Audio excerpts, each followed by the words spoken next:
déçu, Monsieur le Président, même lors de la confrontation ici.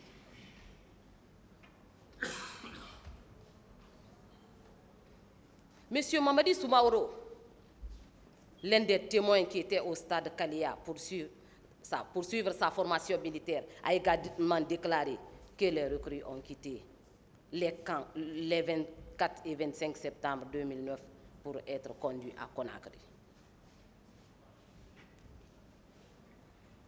Monsieur le Président, honorable assesseur, ces déclarations sont également confortées par celles de M. Youssoufou dit Joly.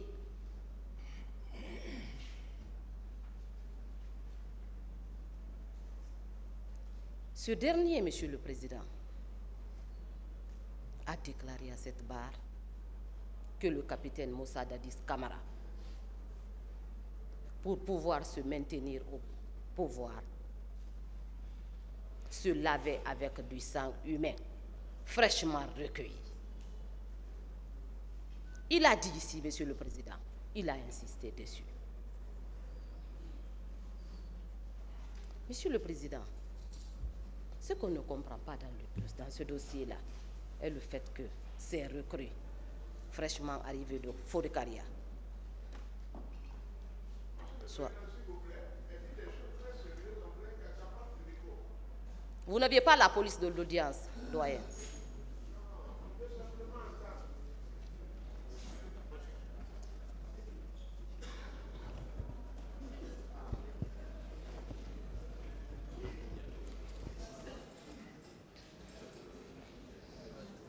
Monsieur le Président, honorable assesseur, lors de la projection des images ici dans cette salle d'audience, le commandant Aboubakar Sidiki Diakité alias Toumba... Vous en faites de trop, hein, s'il vous plaît. Excusez, continuez. Merci, Monsieur le Président. Lors de la projection des images ici dans cette salle d'audience, le commandant Aboubakar Sidiki Diakité dit Toumba a déclaré que c'est le capitaine Moussa Dadis Camara qui lui avait donné l'ordre d'aller au stade pour agir. Le colonel Claude Pivi, dans son procès verbal d'interrogatoire du 10 septembre 2014, à la page 3, a déclaré que les hommes qui étaient au stade, à savoir le lieutenant Aboubakar Sidiki Diakité dit Toumba, Marcel Guilavogui, son adjoint, le colonel Kieboro et ses hommes relevés directement du président de la République. Le capitaine Moussa Dadis Camara, sachant bel et bien qu'aucun de ces hommes ou de ces services n'était indiqué pour le maintien d'ordre, les a choisis et instruits avec des moyens appropriés pour aller perpétrer ces massacres. C'est ainsi, Monsieur le Président, honorable assesseur, qu'au petit matin du 28 septembre 2009, lorsqu'il a été informé que les manifestants affluaient au stade, il s'exclamait en ces termes: Toumba, le pouvoir est dans la rue. Ils vont le regretter. Il faut les mater. Comme si le pouvoir était un objet à ramasser.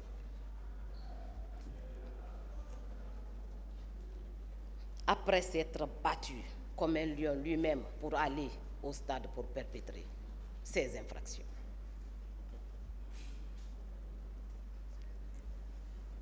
Ces gardes présidentiels, les recrues, les services spéciaux, forts des instructions et moyens donnés par le capitaine Moussa Dadis Camara, ont laissé d'abord les manifestants remplir le stade pour ensuite lancer l'assaut, au cours duquel des citoyens non armés ont été abattus à bout portant. Des femmes violées. C'est avec le cœur serré, Monsieur le Président, que je prononce le mot violé. Pourquoi? Parce que je suis une femme, je suis une mère, je suis une sœur. Aucune mère n'aimerait voir son enfant, sa fille, victime de viol. C'est difficile, mais c'est la réalité, Monsieur le Président. Et puis ce qui est choquant dans cette affaire est que certaines de ces femmes victimes de viol n'avaient pas 18 ans. C'était des mineurs, des femmes qui n'avaient jamais connu l'homme auparavant. Je m'arrête là pour passer. Des femmes violées à ciel ouvert, des manifestants enlevés et conduits dans certains camps militaires où ils ont subi des tortures, des traitements cruels et inhumains. Et certaines femmes manifestantes ont été réduites en esclavage sexuel pendant plusieurs jours. Monsieur le Président, honorable assesseur, il est évident que les faits sur ce décret sont constitutifs de complicité d'assassinat à l'égard du capitaine Moussa Dadis Camara. Sur les enlèvements, séquestrations, tortures, sur la complicité. Ces infractions sont prévues et punies par les articles 303 et 232 du Code pénal. L'article 333 dispose: le fait sans ordre des autorités constituées et hors les cas prévus par la loi d'arrêter, d'enlever, de détenir ou de séquestrer une personne est puni de la réclusion criminelle de 5 à 10 ans. Si la détention ou la séquestration a duré plus d'un mois, la peine est celle de la réclusion criminelle de 10 à 20 ans. L'article 232 poursuit. Au fin de la présente section, le terme torture désigne tout acte par lequel une douleur ou des souffrances aiguës physiques ou mentales sont intentionnellement infligées à une personne. Dans ce cas de figure, il est acquis au débat que lorsque les militaires et les miliciens ont lancé l'assaut sur les manifestants, il y a eu une panique générale. Et certains de ces manifestants ont été enlevés et conduits au camp Alpha Yaya Diallo, au camp Makambo, anciennement appelé camp Koundara, pour y être séquestrés et torturés. Ces faits sont soutenus par les déclarations de Sergent Paul Mansa Guilavogui dans son procès verbal d'interrogatoire à la barre et à cette barre, qui reconnaît que les manifestants ont été conduits au camp Makambo où ils ont subi des tortures, des traitements cruels et inhumains. Maître Souleymane Baldé, M. Khalid Diallo ont également déclaré avoir été enlevés et conduits au camp Alpha Yaya Diallo, siège de la présidence d'alors, où ils ont été séquestrés dans un conteneur hermétiquement fermé avec toutes sortes de tortures et de menaces.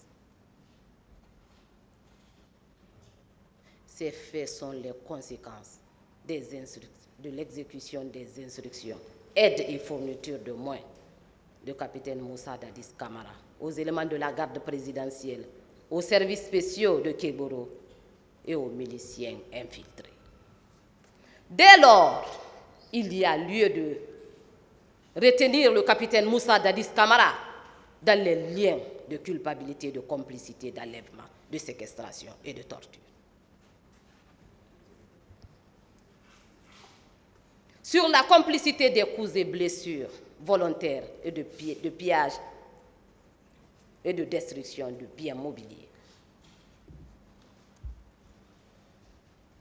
Ces infractions de coups et blessures volontaires sont prévues et punies par les articles 239 à 242 du Code pénal. L'article 239 dispose: tout individu qui donne volontairement des coups ou fait des blessures ayant entraîné une incapacité de travail de moins de 20 jours est puni d'un emprisonnement de 16 jours à 2 ans et d'une amende de 500 000 à 1 million de francs guinéens ou de l'une de ces deux peines seulement. Merci du regard, mon président. En l'espèce, nul ne peut contester qu'il y a eu des coups et blessures au stade du 28 septembre sur les manifestants. Les certificats, les actes, Monsieur le Président, versés au dossier peuvent l'attester. N'eût été le plan machiavélique monté par le capitaine Moussa Dadis Camara et exécuté par ces éléments, il est évident que ces infractions ne seraient pas commises à l'égard des paisibles citoyens. Vous aviez, à travers un réquisitoire supplétif, sollicité de nouvelles inculpations en sus du réquisitoire introductif. Vous l'avez obtenu. Vous aviez encore dans vos réquisitions définitives écarté ce que vous aviez réclamé et obtenu. Vous l'avez obtenu. Vous n'avez pas fait de recours. Bien au contraire, en instance, en appel comme à la Cour suprême, vous êtes resté fidèle à ce que vous aviez enfin demandé et obtenu. Parce qu'on est devant le tribunal, parce que vous êtes en désespoir de cause, parce que vous êtes en difficulté, parce que vous voyez se dessiner au bout du fil l'acquittement pur et simple du capitaine Moussa Dadis Camara, que vous décidez de changer de fusil d'épaule pour instrumentaliser, manipuler à souhait le tribunal. Monsieur le Président, honorables assesseurs, je suis certain que vous allez vous conformer à l'ordonnance qui vous a saisi et débouter purement et simplement le ministère public qui a remorqué autant pour moi les parties civiles dans sa demande de requalification. Parlant toujours des obstacles à la requalification, Monsieur le Président, distingués assesseurs, je vais aborder, après les obstacles légaux, le deuxième obstacle qui est lié au respect des droits de la défense, que mes prédécesseurs ont déjà dit et bien dit. On pense dans ce procès, et j'ai entendu ici, je me permets de l'indexer parce qu'il faut appeler les choses par leur nom, le procureur Sidiki parlait des choses qui fâchent. Nous n'avons pas peur, je dois le dire, d'aborder, si c'était juridiquement fondé, les nouvelles infractions réclamées. Nous sommes suffisamment outillés, blindés, convaincus, rassurés de déconstruire cette nouvelle qualification si réellement il le fallait.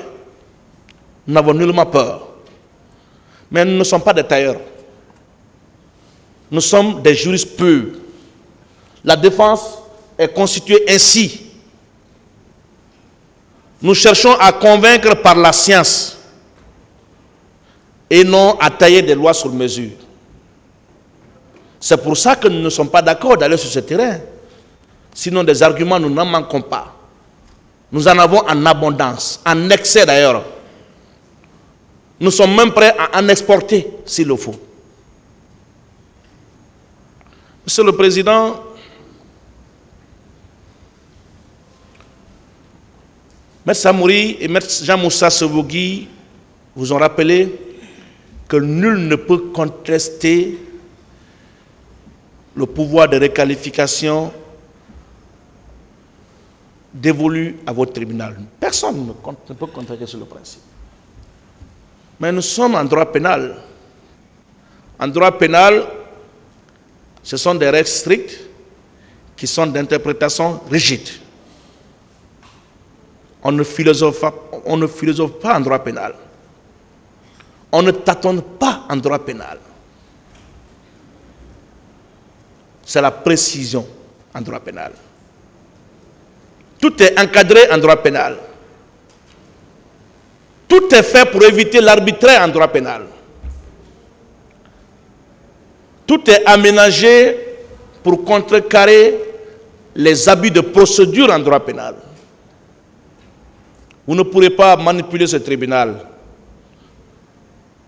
messieurs les représentants du ministère public. En acceptant, c'est même pas en acceptant parce que c'est un principe qui s'impose à nous tous, en reconnaissant que c'est une règle qui vous permet de requalifier, je me permets cependant de rappeler que ce pouvoir est bien encadré. On ne peut pas requalifier n'importe comment et à n'importe quel moment. Il y a des préalables à la requalification. Il y a des obligations qui s'imposent aux juges quand ils décident d'aller sur le terrain de la requalification. Mais, je le disais tout à l'heure, que nous avons compris à travers la décision que vous aviez rendue sur la demande de requalification, que cette demande, en réalité, a été implicitement rejetée. La liberté de requalification dont vous êtes investi, Monsieur le Président, Monsieur le Assesseur, est bien encadrée. Parce que le juge pénal que vous êtes doit respecter les droits de la défense en cas d'appréhension des faits non visés par l'acte de poursuite et respecter le principe de la saisine in rem in personam. Maître Almami Samori Traoré vous a déjà dit que ce sont les mêmes faits matériels qui sont là et il n'y a aucune modification. Ce sont les mêmes faits qui ont été jugés à l'instruction préparatoire de Dixine, en passant par la Cour d'appel de Conakry, jusqu'à la Cour suprême, qui sont soumis à votre appréciation. Il n'y a aucun élément nouveau. Aucun. Monsieur le Président, l'article préliminaire du Code de procédure pénale, et je me permettrai de revenir, a aussi consacré ce qu'on appelle la contradiction. Et dans ce dossier, abordant cette question, je m'avais vous dire que d'une manière générale, l'exigence du respect du principe contradictoire impose, Monsieur le Président, le respect de certaines obligations en cas de requalification des faits. On le sait, la juridiction de jugement n'est pas tenue par les faits tels qu'ils ont été qualifiés par l'acte de saisine. Et les juges doivent, nous le savons tous, restituer aux faits leur exacte qualification juridique. Nous le savons. Mais lorsque la question est définitivement évacuée, vous ne pouvez pas. À supposer même que la question n'était pas définitivement évacuée, et que vous vous prêtez à cet exercice, même ça a appelé un passage de leur propre réquisition aux fins de requalification. Eux-mêmes savent qu'on ne peut pas le faire sans provoquer, sans mettre en demeure les accusés ici de se défendre. Maître Almami Samori et Maître Jean-Moussa Sovogui ont nourri cette question avec des jurisprudences abondantes de la Cour européenne des droits de l'homme et de la Cour de cassation française. Dans le droit positif français, la nécessité ou l'obligation de mettre en demeure les personnes mises en cause en prélude à une requalification n'est pas consacrée dans une norme nationale, non. C'est en application de l'article 6 de la Convention européenne des droits de l'homme. Et cette Convention, à travers son article 6, consacre ce qu'on appelle le droit à un procès juste et équitable. Ce principe est non seulement consacré à l'article 7 de la Charte africaine des droits de l'homme et des peuples, mais aussi à l'article 14 du Pacte international relatif aux droits civils et politiques. Monsieur le Président, on vous a rappelé l'arrêt du 25 mars 1999 l'arrêt Pélissier et Sassi contre la France, rendu par la Cour européenne des droits de l'homme. On vous a aussi rappelé un autre arrêt rendu contre la France le 19 décembre 2006 par la Cour européenne des droits de l'homme,